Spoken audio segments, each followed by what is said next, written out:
Hello everyone. Today I'm very glad to share my personal understanding about the use of technology in elementary school classroom.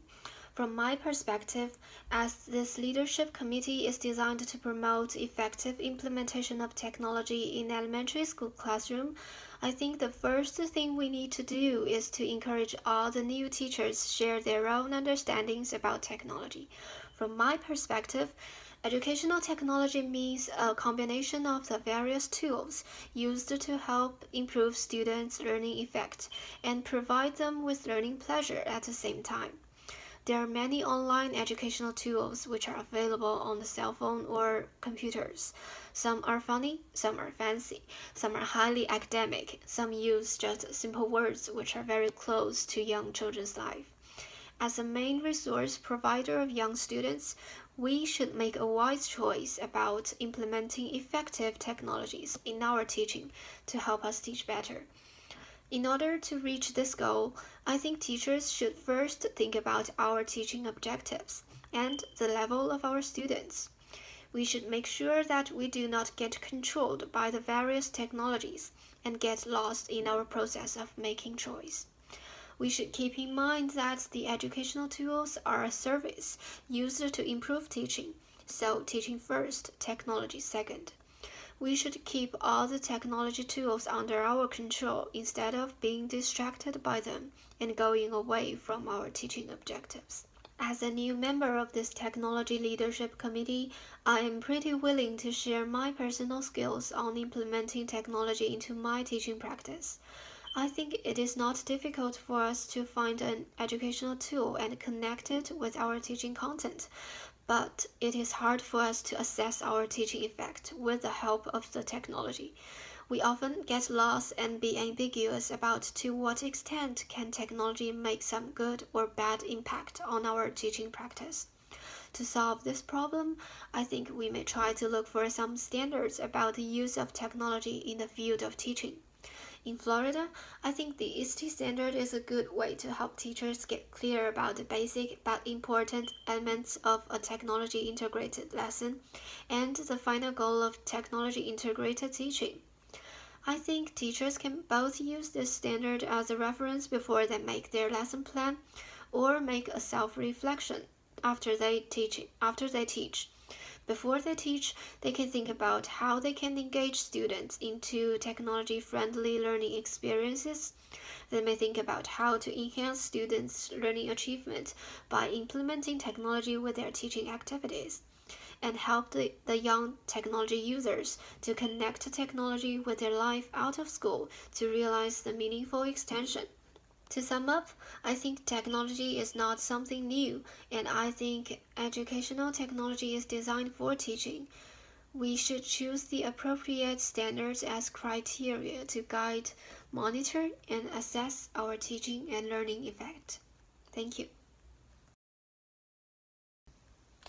I think when we create lessons and use technology to help students with various backgrounds and different academic strengths and challenges, we should keep in mind that whatever the technology we use, wherever their learning happens, we should help all the students get some progress on their thinking development based on their current level. We can promote critical thinking and collaborative learning by putting students of different levels into mini learning communities to maximize their learning achievement. Maybe some students just came to America and they really struggle a lot in using English to learn or present their learning achievement. The teacher may provide them with websites or tools in their first language, or just provide them with some materials with videos or pictures as scaffolds to help them understand. To help those students with academic challenges, teachers can group them with some better academic performers and make sure their learning happens in a mini community. The teachers can encourage the students with higher academic performance to teach and help the students with difficulties. In this way, although some students finish early, some finish late, all the students will benefit from the thinking development by demonstrating real communication, active thinking, and collaboration. According to my understanding, when students are equipped with critical thinking skills and computational thinking skills, they can use the technology to create something new. Some students may use their known technology to do some creative projects, or they may use the technology to share their thinking and experiences with their peers. Although this may sound a little advanced, but this can happen in very low grades. As long as the teacher gives the young students enough instruction and inspiration about think, explore, share, even the third graders can create a well-organized podcast show. Even the lower graders cannot do it on their own. The teachers can guide them to think and make a blueprint or brainstorm about what they are going to do, what they can do with the technology they know. I do agree that we should take it seriously as we consider how to use technology across our school.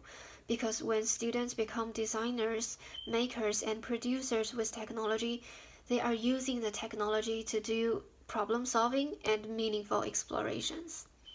They can use the tool to actively thinking and participating in their learning with the technologies. Under this circumstance, I think the students can be counted as real active learners and the master of their own learning.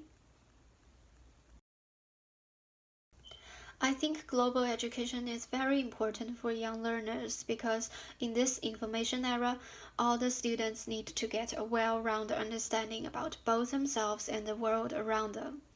Global education can help students build a worldview and get exposed to different people, diverse cultures, and multiple perspectives. The school can use both teaching materials of their home country and use some textbooks or teaching materials as supplementary information to help students build a worldview. The school can also hire some international teachers to give the authentic culture and learning styles to the students. Then the students can just experience the different learning styles in their home country. If the school has difficulty hiring an international teacher, it can also invite some in-service international teachers to make some video chats or presentations for the students to realize the remote communication and help the students know what the learning experiences is like in another country. When exposed to different teaching styles and learning materials, students will definitely do some compare and contrast from which they may understand the advantages of each education or may be eager to know more about that different learning style. This will serve as the base of a worldview learner. For some young students who want to further their study abroad, this may also be a good preparation or transition for their further learning.